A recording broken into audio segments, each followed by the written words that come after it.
नमस्कार, स्वागत है दोस्तों आपका। मैं हूं नफीस खान। लोकसभा चुनाव 2019 का दूसरा चरण पूरा हो चुका है और आज तीसरे चरण में हम जा रहे हैं। और सुबह से देखा है कि मतदान मथकों पे काफ़ी सारी भीड़ है। मेरी नॉलेज के जो जहाँ तक जानकारी है वो ऐसा है कि सुबह में अगर 8:30 बजे मेरे एक मित्र हैं वो मतदान मथक पर गए तो उनको ऐसा लगता था कि मतदान इस बार कम होगा गर्मी के लिए, लेकिन 8:30 बजे 100 के आसपास वोट डाल चुके थे लोग और 100-150 लोग लाइन में थे। ये एक बहुत अच्छी बात है। आज का जो हमारा टॉपिक है वही है कि लोकसभा चुनाव 2019 में जो ये अलग अलग चरणों में हमने देखा कि जो मतदान होता है, जैसे दूसरे चरण में हमने देखा कि बंगाल में और पांडिचेरी में 80% हुआ, बाकी में 67% है। मतलब रेशियो अगर हम लोग लगाएं तो 67 के आसपास रहता है। लेकिन ये मेरी जानकारी उतनी दुरुस्त नहीं होगी क्योंकि आज हमारे बीच में है चुनाव विश्लेषक डॉक्टर जय शाह। उनसे ही पूछते हैं क्योंकि वो बिल्कुल जो अध्ययन करते हैं वो सटीक करते हैं। आपका स्वागत है सर। नमस्कार।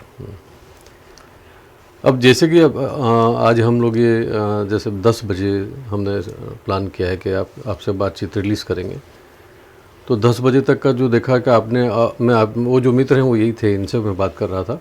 तो आपको लगता है कि मतदान इस बार कम होगा? और अगर एक सवाल उठता है कि मतदान यदि ज़्यादा होता है और मतदान अगर न्यूनतम होता है तो किसको फ़ायदा होता है, किसको नुकसान होता है? मैं पार्टीज की बात कर रहा हूँ। मैं मतदान इस बार कम होगा 2014 के कंपेयर में, उसके लिए एक रीज़न है। 14 में एक मोदी लहर थी और जब गुजरात में कोई ना कोई लहर होती है ना, तब गुजरात में वोटिंग ज्यादा होता है। ये पैटर्न है गुजरात का, एक गुजराती की पैटर्न है। मैं आपको आंकड़ों के साथ बताऊं कि जब 1967 में सबसे पहले नेहरू के सामने स्वतंत्र पार्टी ने एक बगावत की थी और नेहरू के सामने अपना एक सर ऊंचा किया था। जब सर खड़ा किया था तब 67 में गुजरात ने 63.77% वोट करके एक नेहरू के सामने बगावत जाहिर की थी। तो एक लहर चली थी वो स्वतंत्र पार्टी की। फिर 71 में इंदिरा गांधी की लहर चली जी, तब जाकर के 55.49% वोटिंग हुई। फिर जाकर के 77 में मोरारजी देसाई की लहर चली, तब जाकर के 59.21% वोटिंग हुई। फिर लहर कम हुई। फिर 84 में राजीव गांधी की लहर चली, इंदिरा गांधी की हत्या हुई और राजीव गांधी पहली बार 21वीं सदी की बात करके आए, तब गुजरात में 57.93% वोटिंग हुई। उसके बाद 1998 में अटल बिहारी वाजपेयी की लहर चली, तब गुजरात में 59.31% वोटिंग हुई थी। कभी भी स्वतंत्र पक्ष 1967 में 60% क्रॉस हुई थी, बाकी 60 क्रॉस लहर होने के बावजूद भी नहीं हुई जी। और फिर 2014 में मोदी लहर में 63.66% वोटिंग हुई, जो भी स्वतंत्र पार्टी की 1967 से थोड़ा कम था लेकिन करीबन नजदीक था। सबसे ज्यादा लहर वो तो नेहरू के जमाने में, स्वतंत्र पार्टी नेहरू के सामने, नेहरू के खिलाफ जो था, क्योंकि 62 के वॉर में नेहरू ने जो किया था, 64 में नेहरू की निधन हो चुकी थी और नेहरू के निधन के बाद शास्त्री आए थे और शास्त्री की भी निधन हो चुकी थी। और तो क्या हुआ उसके सामने गुस्सा था पब्लिक का। कोई इंसिडेंस है कि आज भी नेहरू के खिलाफ जितने भी भाषण हो रहे हैं तो नेहरू के खिलाफ लहर पैदा करने की कोशिश की जा रही है। तो ये गुजरात का एक इतिहास रहा है। 77 में मोरारजी देसाई ने इंदिरा गांधी के सामने एक लहर चलाई थी। गुजरात ने ही सबसे पहला प्रयोग किया था जनता मोर्चा का और उसके बेस पे जनता पक्ष बनकर के मोरारजी सत्ता पर आए थे। तो जब लहर चलती है तब गुजरात वोटिंग ज्यादा करता है। मैं इसलिए बोल रहा हूं कि इस बार लहर नहीं है तो वोटिंग कम होगी। मैं एग्जाम्पल देता हूं, जब 1996 में कोई लहर नहीं थी तब 35.92% वोटिंग गुजरात में हुई थी 26 सीटों पे। जब 1991 में कोई लहर नहीं थी तब 44.1% वोटिंग हुई थी। 2004 में 45% वोटिंग हुई थी। 2009 में 47% वोटिंग हुई थी। तो जब लहर नहीं होती तब गुजरात का मतदार बहुत बड़ी संख्या में बाहर नहीं निकलता है। यह गुजरात का एक इतिहास रहा है। लेकिन एक बात है, मैं ये बताना चाहता हूं कि 1947 से लेकर अगर आप मतदार की बिहेवियर का स्टडी करें, वोटिंग बिहेवियर और वोटर्स बिहेवियर, इलेक्टोरल बिहेवियर, तो 1947 से लेकर के 1957 का डिकेड 10 साल, उस टाइम पर लोगों को राजकीय नेताओं पर देवदूत जैसा भरोसा था। भरोसा नहीं था उसको देवदूत जैसा, क्योंकि उस टाइम पर नेहरू थे, सरदार थे, राजेंद्र प्रसाद थे, राधाकृष्णन थे, मौलाना आजाद थे, राम मनोहर लोहिया थे, आचार्य कृपलानी थे, बड़े दिग्गज नेता थे, लोगों को देवदूत जैसा भरोसा था। फिर वो भरोसा थोड़ा घटा, लेकिन भरोसा टिका था। 57 से 77 के बीच में मतदार को देवदूत जैसा भरोसा नहीं रहा, लेकिन फिर भी राजकीय नेताओं पे भरोसा था 57 से 77 के बीच में। इतना नहीं था कि भरोसा नहीं था, लेकिन भरोसा टूटता गया। लेकिन 77 से 87 के बीच में मतदार को भरोसा नहीं रहा राजकीय नेताओं पे। अच्छा। लेकिन उनको वो जो डिकेड था 77 से 87 का, लेकिन एक आशा भरी नजर थी राजकीय नेताओं पे। भरोसा नहीं रहा तो भी एक होप थी कि मुरार जी आए हैं, कुछ नया लाएंगे, राजीव जी आए कुछ नया करेंगे देश के लिए, एक ताजी फ्रेश एयर लेकर के आए थे, युवा चेहरा था, लोगों में एक आशा थी, एक होप थी कि कुछ लेके आएंगे। तो 77 से 87 का जो डिकेड था वो एक होप थी राजकीय नेताओं के। लेकिन जब 87 से 2007 का जो 20 साल था, वो 20 साल में मतदार बहुत गुस्सा में था, एंग्री था, बहुत गुस्सा मतदार को था, क्योंकि कोई सरकार स्टेबल नहीं थी। मतदार भी किसी को कोई लहर चल नहीं रही थी, किस पे भरोसा करे, किस पे आशा करे, डायलेमा में था, कंफ्यूज था वोटर। तो क्लियर मेजोरिटी किसी को नहीं देता था। गुस्सा में एक साल में ही चुनाव आ गया, फिर गुस्सा उतरा, 2 साल में फिर चुनाव आ गया, 8 तो पीएम आ गए ये दो डिकेड में। अगले डिकेड में 3 पीएम थे, 2 पीएम थे, 8 डिकेड, 2 डिकेड में 8 पीएम आ गए। गुस्सा था। लेकिन 2007 के बाद मैं ये मान रहा हूं कि मतदार, भारत का मतदार वाइज हुआ है, मैच्योर्ड हुआ है। वो अब जो बोलता है, जो करता है, वो साइलेंटली करता है। तो मैं कंफ्यूज हूं आज वोटिंग कितना होगा। मैं बोल रहा हूं कि वोटिंग कम होगा। अगर ट्रेंड देखी जाए, इतिहास देखा जाए, 1962 में गुजरात, 60 में गुजरात अलग हुआ, 62 में पहली इलेक्शन गुजरात में हुई, पहले तो बॉम्बे स्टेट थी। तो 62 से लेकर के 2014 में जो इलेक्शन का डेटा देखे तो ऐसा लगता है कि आज वोटिंग 50 से 52% से ज्यादा नहीं होगी, क्योंकि लहर किसी की नहीं है जी। लेकिन अगर जैसे मैंने बोला कि मतदार देवदूत से लेकर के, ट्रस्ट से लेकर के, आशा भरी नजर से लेकर के, गुस्साई नजर से लेकर के, आज मतदार वाइज हो चुका है, मैच्योर्ड हो चुका है। अगर अंडर करंट चलता है, हम उसको पॉलिटिकल साइंस के लैंग्वेज में अंडर करंट बोलते हैं। अगर अंडर करंट होगा तो अगर कोई भी लहर नहीं होगी तो भी वोटिंग होगा। अच्छा। तो भी मतदार बड़ी तादाद में वोटिंग करने निकलेंगे। तो अंडर करंट है कि नहीं है वो तो आज वोटिंग के बाद ही मालूम पड़ेगा। अगर अंडर करंट नहीं है तो 50 से 52-53% के आसपास वोटिंग होगी। अगर अंडर करंट है, चाहे वो सत्ता के विरोध में हो या सत्ता के फेवर में हो, कोई भी अंडर करंट हो, तो वो अंडर करंट के रहते हुए वोटिंग 60% क्रॉस होगी अगर अंडर करंट होगा। आपने ये जो बात की अंडर करंट की, तो अंडर करंट के लिए तो अब जैसे एग्जिट पोल होते हैं, बड़ी बड़ी संस्थाएं कयास लगाती हैं कि भाई अगर कम हुआ तो ये जीत जाएंगे और अगर ज़्यादा हुआ तो ये जीत जाएंगे या ये हार जाएंगे। नहीं, अंडर करंट बात ये नहीं है। अंडर करंट में ये बोल रहा हूं कि उसमें क्या है कि मतदार पता नहीं लगा पाते। मतदार 3 प्रकार के होते हैं, वोटर भी 3 प्रकार के होते हैं। ओके।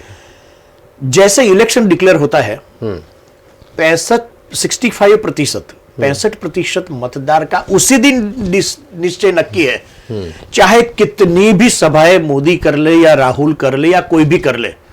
वो 65% जो मतदार है, जो डेडिकेटेड पर्टिकुलर पार्टी को है, वो डिसाइडेड है, 3 महीने पहले डिसाइड कर चुका होता है कि मैं किसको वोट दूंगा। आप उसको हिला नहीं पाएंगे। वो 65 है जो है वही वोटिंग करेगा। लेकिन फिर 20% जो है वो इलेक्शन डिक्लेयर होने के बाद कैंडिडेट डिक्लेयर होते हैं और चुनाव की कैंपेनिंग शुरू होती है, और उसके 10 दिन के अंदर वो डिसाइड करता है कि मैं किसको वोट दूंगा। उसमें कास्ट फैक्टर आता है, उसमें रिलीजन का फैक्टर आता है, उसमें कुछ ना कुछ मैनिफेस्टो वाली मैटर भी आती है कि चलो एक होप के कि मुझे 72,000 दे देंगे, मुझे 6,000 दे देंगे, ये दे देंगे, वो दे देंगे। वो वादों के हिसाब से वो 20% लोग हैं। लेकिन 15% वोटर ऐसे हैं जो वार्ड पे बैठे हैं, वंडी ठेक के, या तो इधर गिर जाएगा या उधर गिर जाएगा। हम उसको फ्लोटिंग वोट बोलते हैं, फ्लोटिंग वोट। वो जो फ्लोटिंग वोट जो होते हैं ना, वो पहले करीब 5 से 7% थे। अब लास्ट 2 इलेक्शन से फ्लोटिंग वोट की संख्या बढ़ती जा रही है। अच्छा। और करीब अभी आज के इलेक्शन में करीब 15% है। और ये 15% के लिए ही ये जो 40 दिन का कैंपेन चलता है ना, वो ये 15% के वोट लेने के लिए ही कैंपेन चलती है, 85% वोटर के लिए नहीं। ये 15% की लड़ाई झगड़ा है, क्योंकि ऐसा है कि 5 या 7% स्विंग किसी और में अगर ये चला गया, तो जो चला गया तो वो पूरी सीट को उलटफेर कर सकता है ये 15%। मतलब ऐसा समझा जाए कि कोई सर्वे आता है तो ये पूछते हैं सवाल कि यस और नो और अदर्स, तो ये अदर्स 15% है। नहीं, अदर्स नहीं बोलते, ये फ्लोटिंग वोट, वो डिसाइड नहीं करते, उनका डिसीजन लास्ट नाइट में या लास्ट डे में होता है। मैं फ्लोटिंग वोटर्स को समझना चाहूँगा कि मतलब उनको पता नहीं चलता है या कोई अपना बना नहीं पाते हैं इरादा? नहीं, पता नहीं पाता ऐसा नहीं है, वो 15% वोट ऐसे होते हैं कि जो अरे देखते हैं आगे आगे हो, देखो होता है क्या, रात को बोतल देता है या नहीं मिलती। अच्छा, है वो एक ही दिन में, रात एक ही नाइट में डिसाइड होता है वो। वो कत्ल की रात जो 2 होती है चुनाव बंद होने के बाद की जो 2 कत्ल की रात होती है, उसी टाइम पर वो डिसाइड होता है। तो ये 15% वोट पहले 7-8% से ज्यादा नहीं था, वो बढ़कर के 15% हुआ। तो पहले क्या था कि lower income group, poor group के जो था ना, वो फ्लोटिंग वोट थे, और उसको रात को जो खेल होते थे वो खेल के हिसाब से वोट मिलते थे। तो अभी भी होते अब वो भी वाइज हो चुके हैं। अच्छा, दोनों कैंडिडेट से कुछ ना कुछ बेनिफिट लेकर के वोट किसको करेंगे उसका भरोसा अब नहीं है किसी कैंडिडेट को। राइट। 2 रात पहले अगर मैं एग्जांपल देता हूं, कोई इसी और न ले, आज मुझे 500 रुपया मिल गया और साथ में कुछ चीज मिली, दैट इज फ्लोटिंग और वोट। दूसरी वोट नहीं, that is not floating vote. और दूसरी पार्टी ने भी दिया, वोट किसको देंगे, जो चीज दे रहे उसको भी मालूम नहीं, को देने के बाद भी वोट मुझे देंगे। अच्छा, ऐसा हुआ है, जो पहले ऐसा नहीं था। पहले ऐसा था जो जिसका लेता था उसको वोट करता था, आज वोटर ऐसा नहीं करता। मतलब वोटर ईमानदार था। आज वोटर ऐसा नहीं करता है। वो फ्लोटिंग वोट ऐसा होता है कि जैसे यूथ है, अकेले वो अभी अकेले गरीब वोटर नहीं है। अब वो नाइट वाला खेल नहीं है, अब वो नाइट वाला खेल 7-8% वोटर के लिए है। अच्छा। जो नया है, जो यूथ है, मैं एक एग्जांपल दे रहा हूं। इस बार मैं फील्ड में घूमा, बहुत यंग फर्स्ट टाइम वोटर से बात किया। मालूम है क्या बोलते थे? उन्होंने बताया कि हमने तो जब से हम बड़े हुए हैं, पैदा हुए, हमने तो बीजेपी और मोदी का ही शासन देखा है, हमने और किसी को देखा ही नहीं है। हमने ले चलो हम कुछ और ट्राई करते हैं। मतलब ऐसे वोटर, चलो कुछ नया ट्राई करते हैं, ऐसे वोटर होते हैं, वो फ्लोटिंग वोटर होते हैं। वो उसका इरादा बदलता रहता है।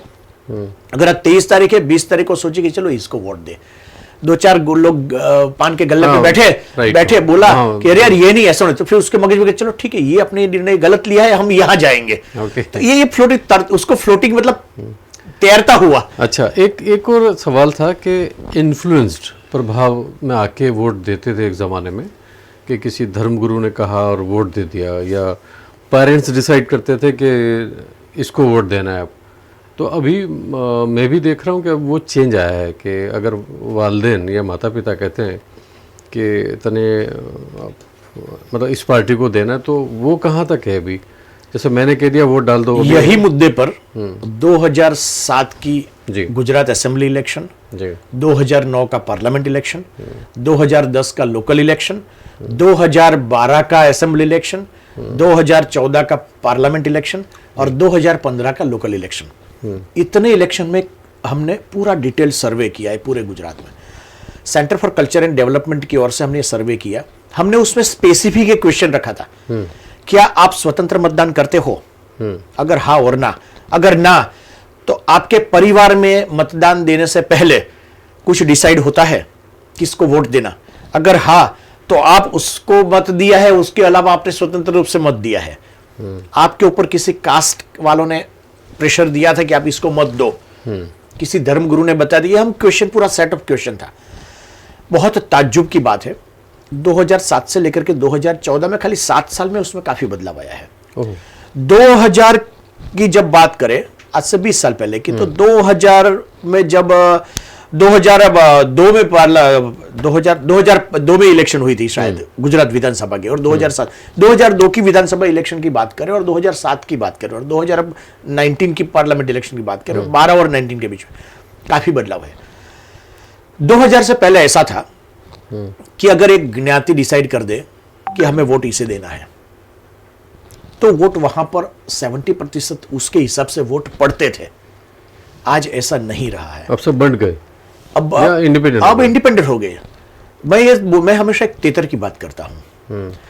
जब समझो कि एक शिकारी था, एक शिकारी हमेशा 4-5 तेतर का पूरा दिन बैठता था, 4-5 तेतर का शिकार करके लेके आता था, बाजार में बेचता था और अपना जीवन चलाता था। उस शिकारी को एक बंदा आया, उसने ऐसा बोला, तू एक तेतर से प्यार कर दे, प्यार से बुला करके अपने घर रख ले। और फिर वही तेतर से दूसरे तेतर घर पे बुला। उसने फिर 2-3 महीने तक तेतर को प्यार करना शुरू किया। एक तेतर उसके बस में आया, उसको लेकर के घर पे आया। घर पे उसने खारी सिंह, चने, जो भी उसको मनपसंद था, उसको खाना खिलाना शुरू किया। तेतर उसके पूरे बस में आ गया। फिर उसने बोला कि चल अब तू अपने तेतर को आवाज करके बोला। मादा तेतर रखा था कि मादा तेतर की ओर से तेतर दूसरे अट्रैक्ट होकर के आते हैं, जो पक्षी जगत की एक सिस्टम है। तो उसने तेतर ने आवाज किया, 100-200 तेतर आ गए, 200 तेतर का शिकार कर लिया। घर बैठे 200 तेतर मिल गए। फिर क्या हुआ कि उसके एक पड़ोसी शिकारी था, बोला कि तो साला घर बैठे 100 तेतर का शिकार कर लेता है और आज तो वो लखपति बन गया। वो क्या खिलाता है देखा कि वो तो सिंगदाना खिलाता था, अखरोट खिलाता था। उसने सोचा यही तेतर को मैं ललचाऊं। उसने वो तेतर को ललचाया, उसको काजू और बादाम खिलाना शुरू किया, पिस्ता खिलाना शुरू किया। वो तेतर उनके पास से जाकर के उसके वनडे में चला गया, उसके पाले में चला गया, उनके पास से चला गया। वो तो शिकारी बेचारा फिर वापस अपने वही सिस्टम में आ गया, पूरा दिन बैठना, 4-5 तेतर लेके आना। ये शिकारी ने वही तेतर को ले लिया, वो तेतर को लेकर के उसको काजू बादाम खिलाना शुरू किया। और जो वो करता था वही वर, फिर उसने 200 का शिकार करना शिकार मिलने लगा। तो ऐसा है, जब चुनाव आता है ना, तब ऐसे तेतर निकल के आते हैं और ये तेतर बोलते हैं कि मेरे पास इतने तेतर का शिकार करने का कैपेसिटी है। तो ये तेतर की जो बात है ना, तो ये मैं आप समझ गए, मैं शायद दर्शक भी समझ गए होंगे कि किस रेफरेंस में मैं बात करता हूं। तेतर की मौसम आती है और कोई काजू बादाम खिलाने वाले मिलते हैं, कोई इसको सिंगदाने खिलाने वाले मिलते हैं, तो ये तेतर आते हैं। तो ये तेतर जो है ना, वो पहले तेतर इतने इफेक्टिव थे, आज नहीं है। मैं ये जो तेतर की बात करता हूं, ज्ञाति और धर्म गुरुओं की रेफरेंस में बात किया है। जब 1984 की बात थी, खाम थियरी पे कांग्रेस ने चुनाव लड़ा था, क्षत्रिय, हरिजन, आदिवासी और मुस्लिम के, तब एक ही ज्ञाति से आवाज उठती थी तो पूरा कांग्रेस पे वोट मिलता था और उस टाइम पर रिकॉर्ड सीट मिली थी। मोदी की लहर में भी इतनी सीटें बीजेपी कभी नहीं ले पाई है। इतनी सीटें 147-149 सीट्स कांग्रेस ने ली थी 182 में से, इतना नहीं किया था। लेकिन आज कांग्रेस ने अपना डाउनफॉल होने के बाद 2014 के बाद 2017 में वही कार्ड खेलना शुरू किया। खाम में से एम निकाल दिया और पाटीदार को इंक्लूड किया और पाटीदार को लेकर के उसने 3 अपने तेतर खड़े किए। वो 3 तेतर के नाम से कांग्रेस ने सत्ता का सुकान, स्वाद अच्छा लगा उनको, क्योंकि उसको लेकिन अब तो 77, लेकिन वही तो बोल रहा हूं मैं कि अब काजू बादाम खिलाने वाले आ गए। वो सिंगदाने और अखरोट खिलाते थे, अब वो काजू बादाम वाले आ गए। तो वो तेतर भी तितर भीतर हो गए, क्योंकि मतदार भी अब तेतर जान गए कि तेतर तो खाना खाने के लिए या खड़े होते, अपने नाम से खाना खा करके फिर अपना घर बसा लेते हैं। तो प्रजा भी अब उनकी बात में नहीं आती है। पहले क्या था कि धर्मगुरु का एक फतवा आता था या एक आदेश आता था तो उनके हिसाब से वोट होता था। अब नहीं होता। इसलिए धर्मगुरु की एक वेटेज थी। वो जमाना था जब 90s में, वो जमाना था कि धर्मगुरु के आदेश से वोटिंग होती थी, 70% लोग उसको फॉलो करते थे। आज नहीं करते हैं। आज इसलिए मैं बोला कि 2007 के बाद मतदार वाइज हुआ है, मतदार मैच्योर्ड हुआ है, अपने खुद डिसीजन लेता है। और इसलिए मैं बोला कि अंडर करंट अगर होगा तो वोटिंग 60% क्रॉस होगा, अगर अंडर करंट नहीं होगा और गुजरात की पैटर्न पे जाएगा तो वोटिंग 50-55% बीच में होगा। हाँ, चलो अच्छी बात बताइए। मेरे ख्याल से दर्शक समझ गए होंगे कि तीतर कौन है। तो पिछली विधानसभा में आई थिंक 3 तीतर थे, है ना। अभी वो तीतर भीतर हो गए। एक तीतर ने तो ऑलरेडी मतलब दाना पानी छोड़ दिया, अभी तो उपवास पर हैं। सर, ये आज का जो हमारा टॉपिक था, हम भी सोच रहे थे कि अभी तक तो मतदान का जो है प्रतिशत सामने आया नहीं है, बात क्या करेंगे। लेकिन हमने सोचा था कि आपको समझाएंगे कि वोट और वोटर्स पहले किस तरीके से इन्फ्लुएंस्ड में, प्रभाव में आके वोट देता था अब नहीं देता है।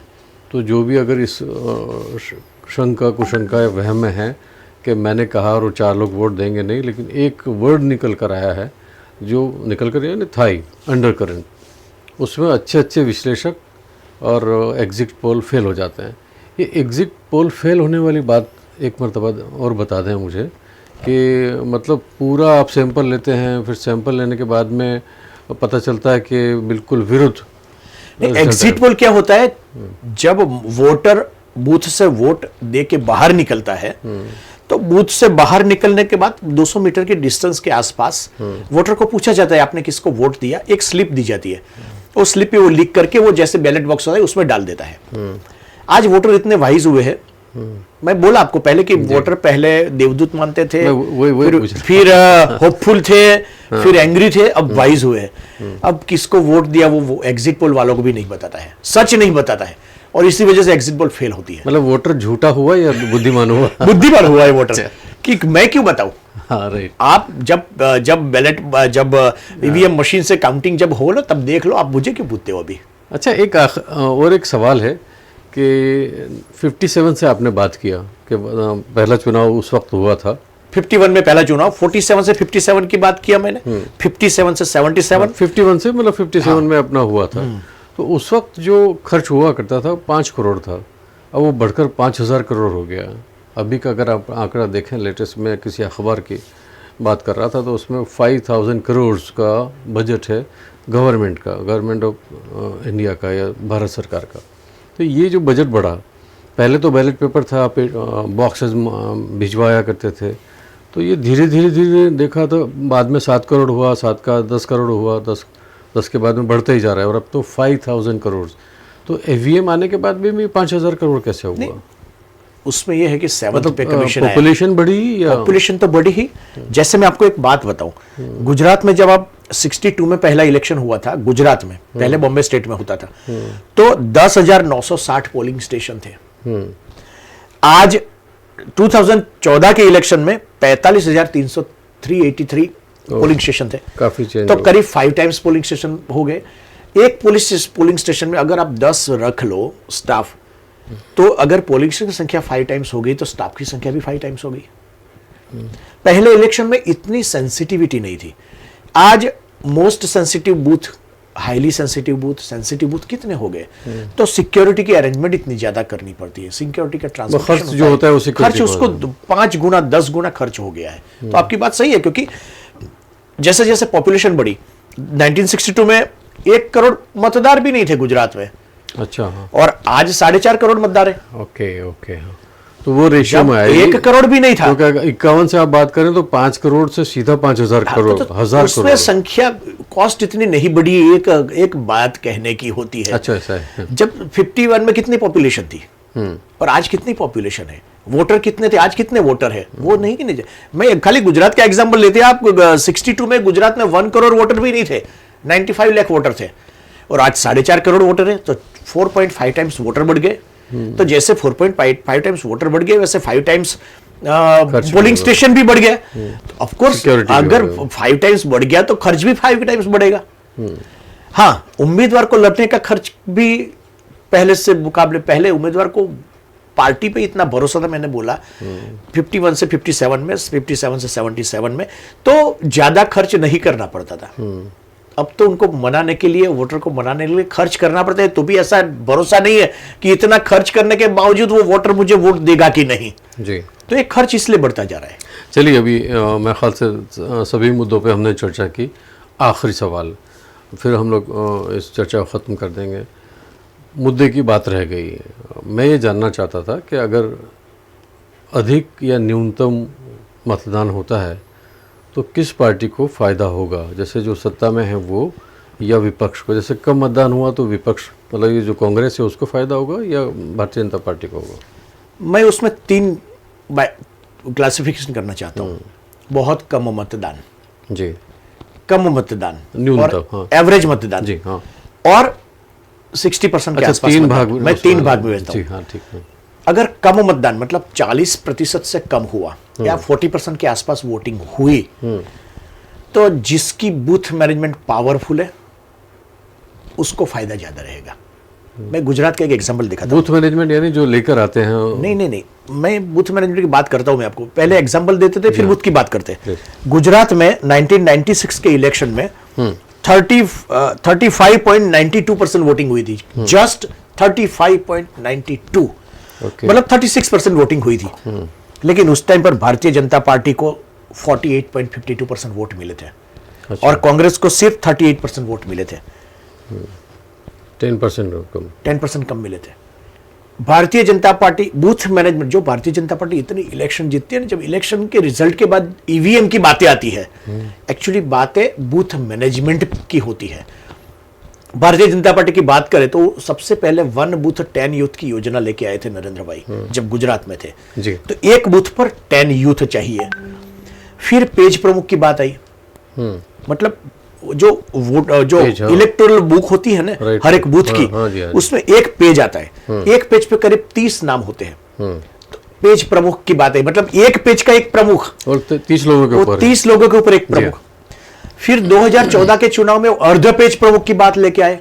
पेज प्रमुख तो है ही 30, मतलब एक पेज, एक बूथ में सपोज 1000 मतदार है तो करीब 30 पेज प्रमुख हुए। एक बूथ की बात करता हूं, 1000 मतदार के बूथ में 30 पेज प्रमुख है जी। 10 यूथ है तो 40 हुए जी। अब अर्ध पेज प्रमुख लेके आए, मतलब 60 अर्ध पेज प्रमुख हुए। तो 60 और 30 90 और 10 100 हो गए। फिर उन्होंने क्या किया कि एक स्कूल है, वहां पर 3 या 4 बूथ है, तो वो बूथ उसको शक्ति केंद्र बनाया गया। मतलब 4 बूथ का एक शक्ति केंद्र का इंचार्ज है, उसके साथ 2 लोग हैं। बूथ का वाली बनाया गया। तो तकरीबन 100 मतदार एक बूथ पे हो गया। वो जो 100 लोग हैं ना, वो 100 लोग एक को साथ में वोट कराए। खाली बीजेपी का कैलकुलेशन क्या है कि एक को साथ में वोट कराए तो एक बूथ पे 200 वोट हो गए। तो 20% वो उस बूथ का वोट तो हो ही गया। अगर एक 3 को कराए तो वो उस बूथ का 40% वोट हो गया। तो जब लो वोटिंग होती है ना, मैं एक एग्जांपल दिखाऊं, 2015 की लोकल इलेक्शन थी, अपनी कॉर्पोरेशन की चुनाव थी। 3-2:30 बजे तक खाली 28% या 30% वोटिंग हुई थी। बीजेपी ने क्या किया कि उसके पास पूरा इलेक्ट्रॉनिकली मैनेज्ड लिस्ट थी बूथ वाइज। उस टाइम पर पेज प्रमुख की बात नहीं थी, जब मैं बात करता हूं तब तो 2015 पेज प्रमुख की बात थी, अर्ध पेज प्रमुख की बात नहीं थी, पेज प्रमुख की बात थी। कॉर्पोरेशन इलेक्शन में पेज प्रमुख ने लिए थे। तो उस टाइम पर एक बूथ में उनके पास करीब 35-40 लोग थे। उन्होंने एक एसएमएस भेजा जी कि हमें 2 घंटे में 30% और वोटिंग चाहिए। वो जो हर एक बूथ पे जो 30 लोग होते हैं, वो पर्टिकुलर बूथ के ही लोग होते हैं, जिसकी अपने आजू बाजू में पड़ोस में उसकी पहचान होती है। फिर वो यादी लेकर के निकलते, वोटिंग किया नहीं किया, 30% वोट बढ़ गई। और वो 30% वोट ने बीजेपी को जिताया, मतलब दोपहर के बाद। तो ये बूथ मैनेजमेंट में कांग्रेस ने इस पर बहुत अच्छा कोशिश किया। राहुल गांधी ने सोचा था कि हमें बूथ मैनेज करना पड़ेगा। वो बूथ मित्र की योजना लेकर के आए थे, जन मित्र की योजना लेकर के आए। लेकिन गुजरात में जिस हद तक उसको सफलता मिलनी चाहिए, उस हद तक ग्राउंड लेवल पर सफलता नहीं मिली। कांग्रेस में इस इलेक्शन की तो मालूम नहीं है, मैं अभी बाहर नहीं गया हूं, आज नहीं बाहर गया हूं। लास्ट इलेक्शन की बात करें तो कई जो बीजेपी के स्ट्रॉन्ग होल्ड एरिया जो होते हैं ना, वहां पर बूथ में रखने के लिए उनके पास पोलिंग एजेंट भी नहीं होते हैं। ऐसी परिस्थिति मैंने देखी है उनकी। तो ये बूथ का जो मैनेजमेंट करता है ना, वो इलेक्शन जीतता है जब बहुत लो वोटिंग होती है। इसलिए मैंने बोला ना कि जब 35% वोट हुई थी तब बीजेपी को जाकर के 16 सीट मिली थी। अच्छा, 26 में से 35% वोटिंग में, और 48% वोटिंग मिला था। और जब 63% वोटिंग हुई तब बीजेपी को 26 में से 26 मिली और 60% वोट मिले। जब बीच की बात है एवरेज वोटिंग की, एवरेज वोटिंग में तो फिर मैंने बोला ना, अंडर करंट किस हिसाब से चल रहा है उसके ऊपर है। और फ्लोटिंग वोट जो पहले 7-8% था, फ्लोटिंग वोट बढ़कर के 15% हुए, वो किस तरह जाते उसके ऊपर डिपेंड है। तो मैं ये सोचता हूं कि अगर 50 से 55% वोटिंग अगर बड़ौदा में होती है, मैं टॉकिंग अबाउट द बड़ौदा, तो बीजेपी के लिए मुश्किल की घड़ी नहीं है। लेकिन लीड बहुत कम होगी। लीड कम, अगर ज्यादा होती है तो मुश्किल है। अगर 60% से ज्यादा होती, 65% से ज्यादा वोटिंग होती है तो मुश्किल कांग्रेस के लिए है। मुश्किल कांग्रेस के लिए। अगर 45% से 50% के बीच में अगर वोटिंग होती है तो कांग्रेस को एडवांटेज मिलेगा। हाँ, सीट जीतेगा नहीं, अच्छा। लेकिन लीड काफी घट जाएगी। राइट। उसमें ऐसा है कि 70 से बड़ौदा हो, सूरत हो, अहमदाबाद हो, राजकोट हो, यहां पर बीजेपी को 70% वोट मिलते हैं। आप अगर 20% भी स्विंग कर ले कांग्रेस, बहुत बड़ी बात है। 20% आज तक इंदिरा की आंधी में या वीपी सिंह की आंधी में या राजीव या मोदी की आंधी में भी किसी को 20% स्विंग नहीं हुई है। अगर 20% स्विंग होती है, मान लीजिए, तो भी कांग्रेस को नेक एंड नेक आएगी, जीत नहीं पाएगी। तो ये सिटी एरिया में बहुत मुश्किल है। ग्राम विस्तारों में कांग्रेस अलग से काम कर सकती है। कांग्रेस को अगर सीटें जीतनी है तो क्या करना है कि ग्राम्य विस्तार में वोटिंग परसेंटेज जितना ज्यादा कांग्रेस करवाएगी, उतना ज्यादा एडवांटेज कांग्रेस को मिलेगा। और सिटी विस्तार में जितनी ज्यादा वोटिंग होगी, इतनी बीजेपी को एडवांटेज है। ओके। क्योंकि गुजरात में करीबन 45% एरिया सिटी के है, बहुत बढ़िया बात सिटी का है, और 55% ग्राम्य विस्तार है। मैं एक एग्जांपल छोटाउदेपुर अपने पास ही, इसलिए छोटाउदेपुर एग्जांपल लेते हैं। अगर छोटाउदेपुर सीट को कांग्रेस को जीत एक्वायर करनी है, जीत लेनी है, तो पादरा और पावीजेतपुर, ये दो विधानसभा सेगमेंट है। उस सेगमेंट को कांग्रेस को जितनी ज्यादा लीड मिलेगी, उतनी कांग्रेस को जीतने की संभावना बढ़ेगी। लेकिन सामने भारतीय जनता पार्टी को अगर छोटाउदेपुर की सीट जीतनी है, तो डभुई और हालोल, ये दो सेगमेंट ऐसे है कि अगर वहां से अगर बीजेपी को जंगी लीड मिल जाती है, तो कांग्रेस को फिर सीट जीतना मुश्किल होगा। तो ये ऐसी कैलकुलेशन होती है। अच्छा। ये जो कैलकुलेशन के हिसाब से जो बूथ मैनेजमेंट और स्ट्रेटेजिकल मैनेजमेंट जो होता है ना, उसमें कांग्रेस कहीं ना कहीं वीक लास्ट इलेक्शन तक दिखी है। इस इलेक्शन में आज देखने को मिलेगी कि वो वीक है या वो पदार्थ पाठ सीखे है और उसमें से बाहर निकल के आज कुछ नया करा है कांग्रेस ने, मालूम पड़ेगा आज। जनमित्र उनका कितना सफल जनमित्र है, बूथ मित्र कितना सफल रहा वो आज मालूम पड़ेगा। एक मज़ाहिया सवाल के साथ में हम लोग ये टॉक शो कर, पहले के ज़माने में ऐसा होता था कि बूथ कैप्चरिंग, और अब के ज़माने में बूथ मैनेजमेंट। तो वो जो कैप्चर करने वाले थे वो ऐसा कहा जा सकता है कि वाइज होके, बुद्धिमान होके उन्होंने नया तरीका निकाला जो एक कानूनी है, लीगल कर दिया उसको। पहले गैर कानूनी था कि वो कहते थे कि भाई सब आपका वोट हो गया, पर्चे ले लेते थे, और कुछ किसी को घर से बाहर निकालने की जरूरत नहीं पड़ती थी। ये क्या है कि उनके कार्यकर्ता बूथ मैनेजमेंट करके घर से बाहर निकाल के, वो जानते कि अपने ही मतदार है, राइट। अगर बाहर निकलेंगे तो यही पर्टिकुलर पार्टी को वोट देंगे, ऐसा उनको भरोसा होता है। उन्हीं को बाहर लेकर के निकाल के आते, दूसरे को नहीं निकाल के आते। सबसे अच्छी बात ये कि अभी पहले ऐसा था कि लोग घरों में रहते थे और वोट डल जाता था। एक आध बार तो शायद मेरे दोस्तों के साथ भी हुआ है कि वो गए ही नहीं और वोट डल गया। अब अच्छी बात यह है कि जो पार्टियां हैं वो घर से जाके मतदाताओं में एक तो जागृति पैदा करती हैं और उनको लेके मतदान मथक तक आती हैं। मुझे अंदाज़ा है कि और विश्वास भी है कि ये आज की जो हमारी चर्चा है वो आपको पसंद आई होगी। दिन में कुछ अपडेट्स हुए तो फिर मैं हाजिर हूँगा एक आध घंटे के बाद में, जैसे मतदान में हमारा प्रतिशत पता चलेगा तो फिर हम आपको आएंगे, और बीच बीच में तो बताते रहे हैं हम आपको कि कितना कहाँ पर कितना मतदान हुआ। जो कलेक्टर ऑफिस से आएगा वो आपको बताएंगे। बहुत बहुत शुक्रिया डॉक्टर जयेश, थैंक यू। आप स्टूडियो में आए। आपका भी बहुत शुक्रिया हमें इतनी देर तक देखा। Thank you very much. Thank you.